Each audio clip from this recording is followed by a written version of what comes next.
Welcome students, आज हम करने जा रहे हैं आपका 6th chapter squares and square root. Squares and square roots. तो इसमें हमें क्या दिया गया है? Square number. सबसे पहले क्या है? A square number. इसमें कुछ डेफिनेशनें हैं जो हमें करनी है। तो सबसे पहले हमें दिया है ए स्क्वायर नंबर। सबसे पहले हमें स्क्वायर नंबर की डेफिनेशन करनी है कि स्क्वायर नंबर क्या होता है। तो सबसे पहले हमें दिया square number. A natural number is called a perfect square और a square number if it is square of some natural number. एक नेचुरल नंबर जो है उसको हम कब कहेंगे कि ये एक परफेक्ट स्क्वायर है या स्क्वायर नंबर है? अगर वो किसी नेचुरल नंबर का स्क्वायर होगा। एग्जाम्पल के लिए जैसे हमारे पास है 1 इज़ इक्वल टू 1 का स्क्वायर। 1 का square means 1 multiplied by 1 means 1 को ही 2 बार मल्टीप्लाई करना है। उसके बाद सेकंड वाली है जैसे 4 इज़ इक्वल टू 2 का स्क्वायर। 2 का स्क्वायर मीन्स 2 मल्टीप्लाइड बाय 2। 2 को 2 बार मल्टीप्लाई करना है। जितनी पावर होगी उतनी ही बार मल्टीप्लाई करना है। तो 2 2s are 4। इसी तरह से 9 इज़ इक्वल टू 3 का स्क्वायर। तो 9 किसके बराबर होगा? 3 का स्क्वायर। तो 3 का square means 3 multiplied by 3 into 3 multiplied by 3। तो अब जहाँ पर क्या आ जाएगा? आ जाएगा 9। अब इसी तरह से 16 जो है वो किसका स्क्वायर होता है? वो होता है 4 का स्क्वायर। तो 4 का स्क्वायर तो जो है हम लिख सकते हैं 4 का स्क्वायर मीन्स 4 मल्टीप्लाइड बाय 4। तो इस तरह से हम आगे भी और लिख सकते हैं एंड सो ऑन। इस तरह से 10 1 4 9 16 एक्स्ट्रा और परफेक्ट स्क्वायर्स। ये क्या कहलाते हैं? इनको हम बोलते हैं परफेक्ट स्क्वायर या स्क्वायर नंबर्स। तो अब इसकी कुछ जो प्रॉपर्टीज़ है, ठीक है। प्रॉपर्टीज़ क्या है स्क्वायर परफेक्ट स्क्वायर की? तो परफेक्ट स्क्वायर में क्या होता है? इसमें होता है ए नंबर एंडिंग इन 2 3 7 और 8। ए नंबर एंडिंग इन 2 3 7 और 8 is never of perfect square. मान लो अगर आपके पास कोई भी आपको नंबर दिया गया है तो अगर उसके लास्ट में यूनिट का डिजिट जो है वो अगर आपको 2 हो 3 हो 7 हो 8 हो तो वो कभी भी परफेक्ट स्क्वायर नहीं हो सकता, ठीक है। अगर उस नंबर के लास्ट में 2 3 7 या 8 हो तो वो कभी भी परफेक्ट स्क्वायर नहीं हो सकता। इसी तरह से अब आगे जो हमें दिया गया है, आगे क्या है? आगे दिया है property 2 a number ending in an odd number of 0। A number ending in an odd number of zeros is never a perfect square. तो एक नंबर जो मतलब जिसके लास्ट में ऑड नंबर ऑफ जीरोस हो, मतलब 1 0 हो लास्ट में किसी नंबर के, या 3 0 हो या फिर 4 0 हो, जो 5 0 हो, तो वो भी कभी परफेक्ट स्क्वायर जो है वो नहीं बन सकता। तो इसी तरह से जो आगे है आपका the square of an even number is always an even. तो स्क्वायर जो है इवन नंबर होगा अगर कोई, तो उसका स्क्वायर जो है वो भी क्या आएगा? इवन ही आएगा।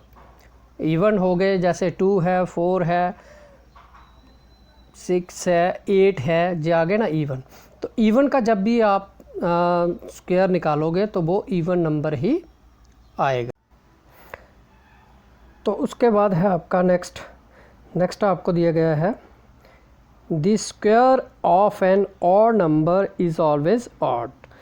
तो ऑड नंबर जो है वो कौन से हो गए? ऑड नंबर हो गए जैसे 1 3 5 7 9, ये सभी हो गए ऑड नंबर।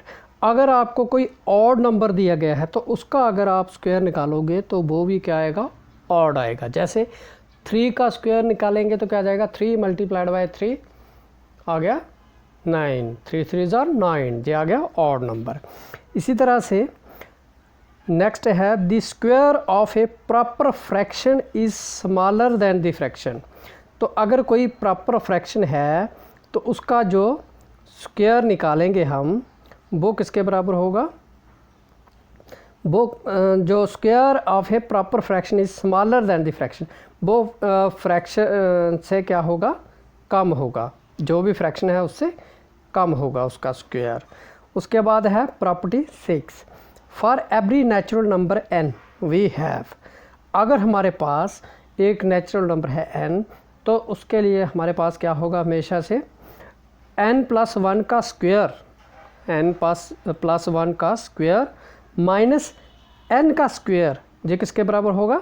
ये हो जाएगा हमारे पास n+1 प्लस n। ये हमारे पास आ जाएगा कोई भी जो नेचुरल नंबर n होगा वो n+1 का स्क्वायर माइनस n का स्क्वायर जो है ये किसके बराबर हो जाएगा? n+1 plus n। उसके बाद है नेक्स्ट जो हमें दिया गया है, नेक्स्ट वाला जो है वो हमें दिया है जैसे प्रॉपर्टी 7। उसमें क्या दिया है हमें? उसमें हमें दिया है for every natural number n we have sum of the first n odd natural number is equal to n का स्क्वायर। तो अगर कोई भी हमारे पास नेचुरल नंबर n है तो उसके जो first n odd natural number होंगे, ठीक है, उनका सम किसके बराबर हो गया? n का स्क्वायर। उनका सम किसके बराबर होगा? n का स्क्वायर। इसी तरह से प्रॉपर्टी 8 है पाइथागोरियन ट्रिपलेट्स। तो अगर हमारे पास 3 natural number m n p are said to form a Pythagorean triplet m n p if m का स्क्वायर प्लस n का square is equal to p का स्क्वायर।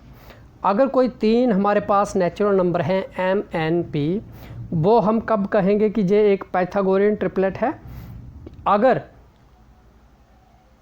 m का स्क्वायर प्लस n का square is equal to p का square. उन दो में से अगर जो उनका स्क्वायर का सम जो है वो किसके बराबर होगा? थर्ड के स्क्वायर के बराबर होगा, तो हम मानेंगे कि वो क्या है? पाइथागोरियन ट्रिपलेट है। तो पाइथागोरियन ट्रिपलेट जो है उसको अगर हमने मान निकालना हो तो उसका एक फार्मूला है, for every natural number m greater than 1 we have 2m। ये पाइथागोरियन ट्रिपलेट निकालने का है। 2m m का स्क्वायर माइनस 1 और तीसरा है m स्क्वायर प्लस 1। ये 3 ट्रिपलेट बनेंगे जिसको हम क्या बोलेंगे? Pythagorean triplet. 2m comma m square minus 1 comma m square plus 1।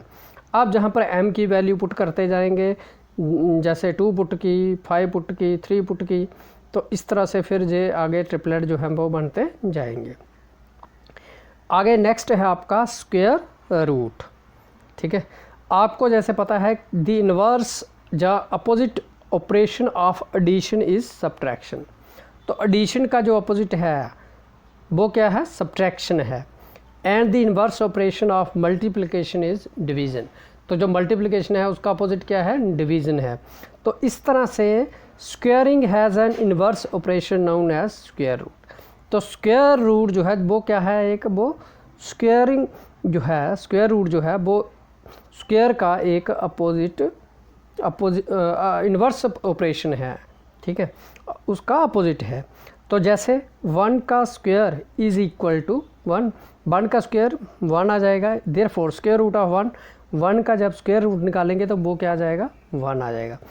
2 का स्क्वायर इज़ इक्वल टू 4, लेकिन अगर 4 का स्क्वायर निकालेंगे तो वो क्या आ जाएगा? 2। इसी तरह से 3 का स्क्वायर जो है वो किसके बराबर है? 3 का स्क्वायर इज़ इक्वल टू 9। तो इसलिए जो 9 का स्क्वायर रूट जो है वो क्या आ जाएगा? वो आ जाएगा 3। तो ये कुछ इसमें डेफिनेशन थी जो हमें करनी है। Thank you.